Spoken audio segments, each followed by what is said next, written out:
Homem branco abre fogo e mata 9 em igreja de comunidade negra nos Estados Unidos. Homem morre após militares do exército atirarem mais de 80 vezes em carro no Rio de Janeiro.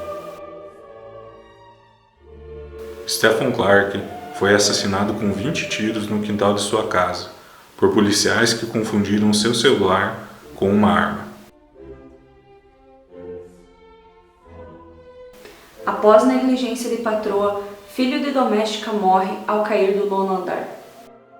Talvez você não se importe, talvez você ache que é exagero, mas nosso tema é um dos mais amplos, complexos e dinâmicos fenômenos civilizatórios. O tema de hoje da redação é sobre injustiça e preconceito racial no Brasil. E sobre esse tema, nós temos um vasto repertório sociocultural, como excelente Histórias Cruzadas ou o recente Infiltrado na Clã, e ainda séries como Luke Cage, ou até mesmo músicas como They Don't Care About Us, do Michael Jackson, que traz uma excelente reflexão a respeito do valor e da importância das vidas das pessoas pretas. Além disso, é possível citar obras literárias como A Poética do Navio Negreiro, de Castro Alves, ou então o excelente conto O Caso da Vara, de Machado de Assis, que faz uma reflexão bastante interessante a respeito das nossas omissões diante das injustiças raciais. E olha só, em relação a esse repertório eu quero destacar 3 obras que vão ser bastante autênticas dentro da redação sobre esse tema. E a primeira delas é sobre o filme Corra. Esse filme de Jordan Peele, vencedor do Oscar de melhor roteiro original, estabelece críticas bastante sutis ao racismo, as quais não se mostram de maneira explícita, mas em subentendidos da linguagem, de modo que isso constrói uma atmosfera de terror que envolve fortemente o protagonista. Pegando uma linha bastante diferente, nossa segunda dica é o filme Pantera Negra. O grande ponto desse filme é a representatividade da etnia afro-americana dentro do cinema.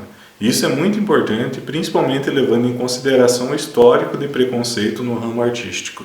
Não podemos esquecer que durante muito tempo, atores negros não podiam subir aos palcos para representar personagens negros, assim como por uma longa época ficaram relegados a papéis secundários e inferiores. A nossa terceira dica é o clipe da música This Is America. Esse clipe, que tem um monte de referências simbólicas e referências a acontecimentos envolvendo negros nos Estados Unidos, traz uma crítica recheada de sarcasmo acerca de como as vidas negras são devoradas na sociedade contemporânea e ninguém parece dar muito por isso. E se você quer ver como inserir esse clipe musical dentro da redação, clica aqui no card que tem um outro vídeo onde eu ensino como se faz. Para o desenvolvimento, uma das primeiras coisas que a gente precisa entender é que não há uma espontaneidade em relação ao racismo. Ou seja, ninguém acorda de um dia para o outro e decide ser racista. Bem como não há uma naturalidade em torno do racismo. Ninguém nasce racista.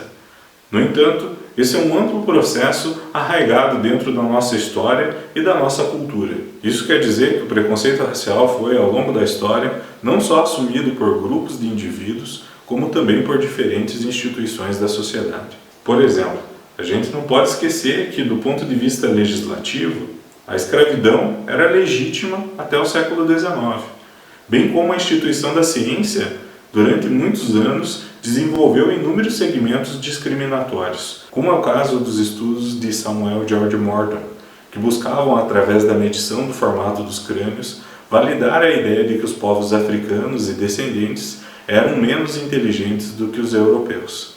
Na própria teologia cristã do Velho Testamento, um dos filhos do Noé, o Cã, teria recebido uma maldição, e essa maldição iria acompanhar todos os seus descendentes. Nesse sentido, seus descendentes seriam os africanos, que também iriam carregar essa maldição. Todo esse aparato histórico e institucional consolida o que nós chamamos hoje de racismo estrutural. Isto é, de tal forma que a sociedade reproduz nos seus diferentes campos sociais e institucionais parâmetros racistas. É o caso, por exemplo, no âmbito legislativo, da Lei Afonso Arinos, que foi uma das primeiras leis que proibia atos discriminatórios. Só que foi uma lei extremamente ineficiente para tratar casos de racismo. Hoje, por exemplo, nós temos o racismo como crime hediondo. No entanto, geralmente os casos de racismo são atenuados para penas mais brandas para casos de injúria racial. Ou seja, nós temos um sistema que reproduz o racismo e o preconceito racial. E é claro que isso vai se refletir nas estatísticas, como no segmento da segurança, que mostra que 75% das vítimas de homicídios no Brasil são negros, assim como no segmento econômico, em que, conforme os dados do IBGE, apenas 10% dos cargos de chefia são ocupados por pessoas pretas.